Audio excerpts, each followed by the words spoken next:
Hello everyone, TinaGale back, and today I'm working with this sketch from My Scraps and More Sketches, and it just calls for these diagonal strips of paper. And so I was just going to kind of explain how I did mine. I'm sure there's probably an easier way, but I just took my background here that's the white with the blue snowflakes on it, and I just drew a line kind of where I wanted my main diagonal pieces, and then I used my ruler to make sure that it stayed the same distance apart so everything was parallel to each other. And then I took the pieces that I was going to cut and kind of laid over it and matched it up and drew a line, and then I was able to cut it just on my paper trimmer. And so on this, the gray and the pink fit in the paper trimmer just fine, but you'll see when I get to the blue snowflake, since it's diagonal across kind of the middle of the page, that's more than 12 inches, so it's not going to fit in this Fisker's trimmer. And so when I realized that, I just take it off to the side and I cut it on my big trimmer. You can easily cut it with your scissors if you're good with scissors, but I cannot cut that long of a straight line. I'm really not good even at cutting short straight lines. So I have a trimmer that's can allow for longer paper, and so I just took it over to that. And so I'm just adhering it down, and I kept the blue to the bottom because I wanted this layout to stay really icy looking and cold, and so I wanted the biggest bulk to be that blue with that snowflake, and then just the gray neutral to the top, and then just a pop of pink to warm up all of the cool colors. So the back side of this gray pattern paper is this great wood pattern that's kind of looks like the cross cut of a tree. So I'm going to use it to go behind my photos just to kind of ground them. And it's a nice, again, warm neutral that kind of offsets all of the cool icy colors that I'm using in the rest of the papers. And again, because this area is across the wide part of the diagonal, it's longer than 12 inches, but since my photos are going over it, I just spliced it down the center and spread it apart so that I could have that little touch of pink down there too, peeking out. So then I'm just going to adhere this brown wood grain paper and put my photos on top.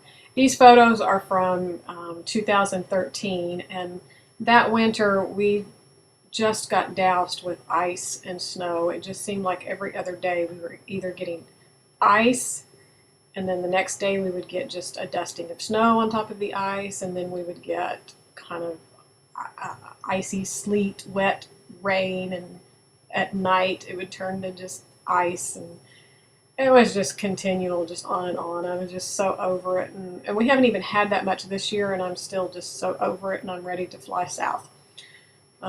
So people that live up north, they laugh at us and say, you know, we get this dusting or this 1 inch and it shuts us down. Well, it's because we get ice. It's not just snow, it's ice.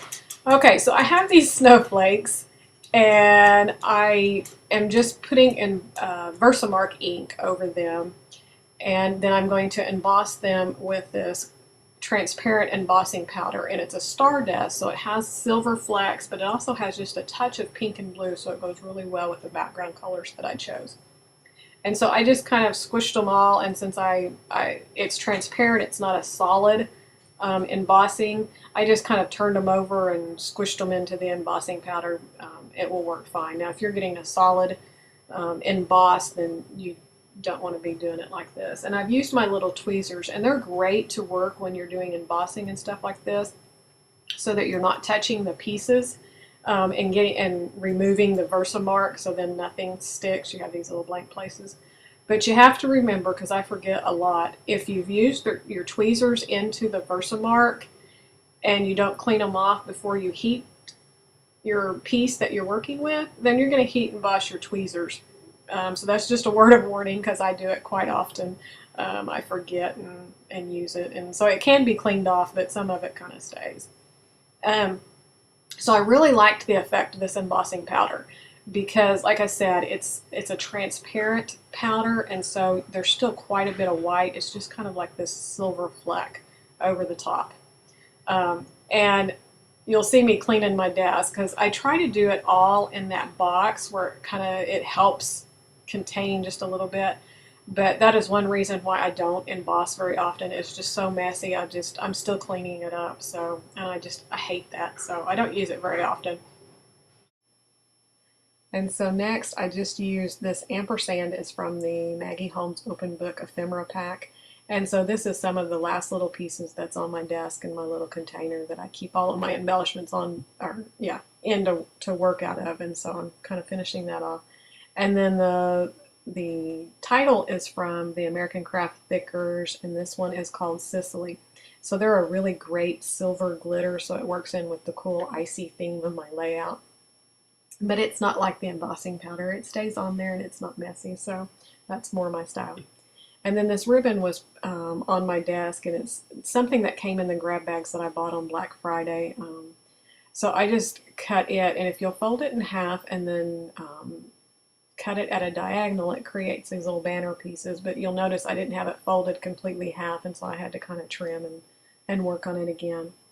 So here are the snowflakes, and I just used glue dots to put them down on, and I had 3 different ones that I'd cut with my Cricut. And then these wood enamel pieces, not wood enamel, oh my gosh, the wood veneers are also from some of the Black Friday stuff that I got from Scrapbook Circle. And so I'm just pop dotting those up with foam tape.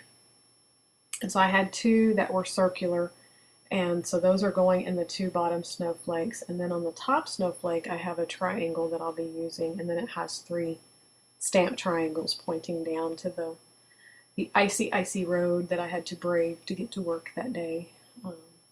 It's crazy. Okay, so pretty much those embellishments I just kept really simple. This was just a really quick layout. I just wanted to get it documented, and you know, no big earth-shattering techniques or anything for it. And the last thing that I did was I have some basic gray candy buttons that are in silver that I just kind of scattered around to finish off, so it's just more of that icy color going into the layout.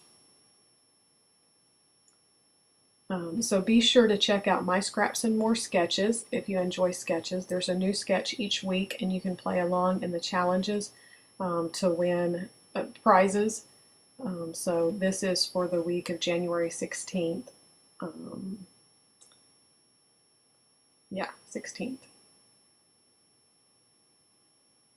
So there's still some time to play, and this was a really fun sketch and something different than what I normally do. I don't normally cut paper on the diagonal and stuff. I'm very linear, so everything's kind of circular. So just be sure to check all that out to play along. And trying to think if I missed anything. If I didn't tell you, all the links down below will have the product that I used and the name brands. I don't remember if I said in the beginning, but the paper is from Elle Studio. It's the Good Cheer collection. So it was in the clearance stuff from My Scraps and More, so you might want to check that out to see if she still has some left. It's really pretty paper. And then this is just the Amy Tan date stamp, and I shared in a previous video last week, I think, that I've just been keeping these on my desk so that I can go ahead and date all of my layouts. So that way, if I don't get the journaling done for some reason, or if it doesn't go straight into the album that I'm waiting to do something, at least I have the dates on there, because the journaling is really easy to add in, but it's kind of a pain if you have to go and look up dates. So this date stamp's really a great tool for me right now. So here are some still shots. I hope you enjoyed it. I really appreciate you leaving your comments, and we will catch you next time. Have a great day.